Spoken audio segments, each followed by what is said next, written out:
के किनारे पेड़ का गांव। ये क्या, घर में तो पानी ही नहीं है, अब मैं खाना कैसे बनाऊंगी? तुम खाना बनाने के लिए कह रही हो? अरे मैं तो सुबह से नहाई भी नहीं हूँ। ये सोनम और शीला कब से बाल्टी लेकर गए हुए हैं कुएं पर पानी भरने के लिए, लेकिन अभी तक आई नहीं है। गर्मी ही इतनी है कि कुएं पर 24 घंटे औरतों की भीड़ लगी होती है, पानी भरने के लिए जरूर उसी भीड़ में फंसी होंगी। तारा, मेघा और तन्वी तीनों सोनम और शीला के आने का इंतजार करती हैं। थोड़ी देर में सोनम और शीला पानी की आधी आधी बाल्टी भरकर घर आती हैं, जिसे देख तुम दोनों 2 घंटे की निकली हुई हो और इतनी देर में सिर्फ आधी आधी पानी की बाल्टी भरकर लेकर आई हो। और इसमें हम पियेंगे या फिर खाना बनाएंगे और घर का काम कैसे करेंगे हम? वैसे भी अभी तक कोई नहाया भी नहीं है। हमारी बात का यकीन नहीं होता है ना, तो कुएं पर जाकर देख लो। अरे कई कई औरतों को तो पानी ही नहीं मिला, हम तो बड़ी मुश्किल से ये बाल्टी का पानी भर कर लेकर आई हैं। और नहीं तो क्या, गर्मी से सबका ही बुरा हाल है। गांव में पानी की तो इतनी किल्लत है कि पूछो मत। इसका मतलब मैं आज भी नहीं नहा पाऊंगी। ना जाने ये पानी का टैंकर वाला भी कब आएगा, 2 दिन हो गए इसे आए हुए। शायद कल आ जाए। कल सुबह हम सबको जल्दी उठना पड़ेगा, तभी टैंकर वाले से पानी भर पाएंगे।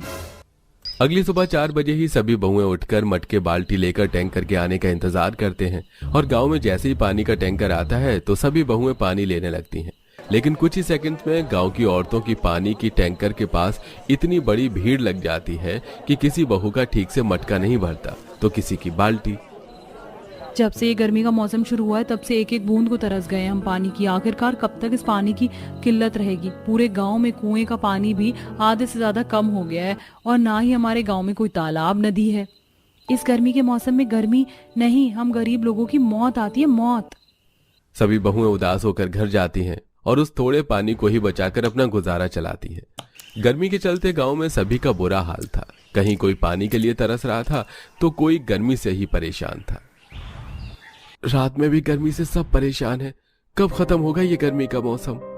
अभी तो 3-4 महीने पड़े हैं भैया, जब तक तो ऐसे ही गुजारा करना होगा। मुझे तो लगता था कि आंगन में बैठकर खाना खाएंगे तो बाहर थोड़ी ठंडी ठंडी हवा चलेगी, लेकिन यहाँ तो रात में भी लू जैसी हवा चल रही है। इतनी गर्मी में तो ठीक से सोया भी नहीं जाता है। अरे पूरे गांव में सभी का यही हाल है। गर्मी से हर कोई परेशान है, किसी के चेहरे पर मुस्कान देखने को नहीं मिलेगी। जैसे जैसे दिन गुजरते हैं वैसे वैसे गर्मी का मौसम भी काफी ज्यादा बढ़ने लगता है। ऐसे ही एक दिन, एक तो बाहर इतनी धूप हो रही, ऊपर से खाना बनाने के लिए लकड़ियां भी खत्म हो गई। अब इतनी कड़ी धूप में जाकर जंगल से लकड़ियां लेकर आओ। कहाँ इतनी धूप में अकेली जाओगी? चलो मैं भी तुम्हारे साथ चलती हूँ। दोनों बहुएं धूप से बचने के लिए सिर पर गीला कपड़ा बांध लेती हैं और अब नजदीकी जंगल में लकड़ियां लेने के लिए जाती हैं। दोनों बहुएं जंगल से लकड़ियां चुन ही रही थीं कि तभी उन्हें वहां एक छोटा सा खरगोश दिखता है। मेघा देखो ना, कितना प्यारा छोटा सा खरगोश है। क्यों ना हम इसे अपने साथ ले जाएं? पता है मुझे बचपन से खरगोश पालने का बड़ा शौक रहा है। बाकी लोगों को भी खरगोश काफी ज्यादा पसंद आएगा। चलो इसे पकड़ते हैं। मेघा और तारा जैसे ही उस खरगोश को पकड़ने के लिए उसके करीब जाती हैं कि तभी वो खरगोश इधर उधर भागने लगता है, जिसके चलते तारा और मेघा को भी उस खरगोश के पीछे भागना पड़ता है। उस खरगोश का पीछा करते करते तारा मेघा जंगल में थोड़ा आगे निकल जाती हैं। लगता है हम जंगल के अंदर कुछ ज्यादा ही आ गए हैं। अब क्या करें? तुम्हें रास्ता पता है हम कहाँ से आए थे? मुझे नहीं पता तारा, इस खरगोश के चक्कर में मैंने तो रास्ता ही नहीं देखा ठीक से। तारा मेघा जैसे ही थोड़ा सा आगे बढ़ती हैं तो उन्हें उस जंगल के पास ही एक बहुत बड़ा तालाब दिखता है, जिसे देख दोनों काफी हैरान हो जाती हैं। मुझे तो लगता था कि हमारे गांव में कोई तालाब नदी नहीं है, लेकिन यहाँ जंगल के पास कितना बड़ा तालाब है और इसका पानी भी कितना साफ है। यहाँ गर्मी भी नहीं लग रही है। पेड़ और तालाब होने की वजह से यहाँ कितनी ज्यादा ठंडक भी है। काश हमारा घर भी यहीं होता तो कितना अच्छा होता ना। न पानी की टेंशन होती और ना गर्मी से परेशान होते। तो क्यों ना हम लोग अपना घर यहीं बना ले। लेकिन मेघा, ये होगा कैसे? यहाँ घर बनाना इतना भी आसान नहीं है और इस तालाब किनारे इतनी जगह भी नहीं है कि हम घर बना सके। लगता है तारा तुमने यहाँ के आसपास के पेड़ों को नहीं देखा। यहाँ के पेड़ काफी ज्यादा बड़े और चौड़े हैं। अगर हम चाहें तो इन पेड़ों के अंदर अपना घर बना सकते हैं।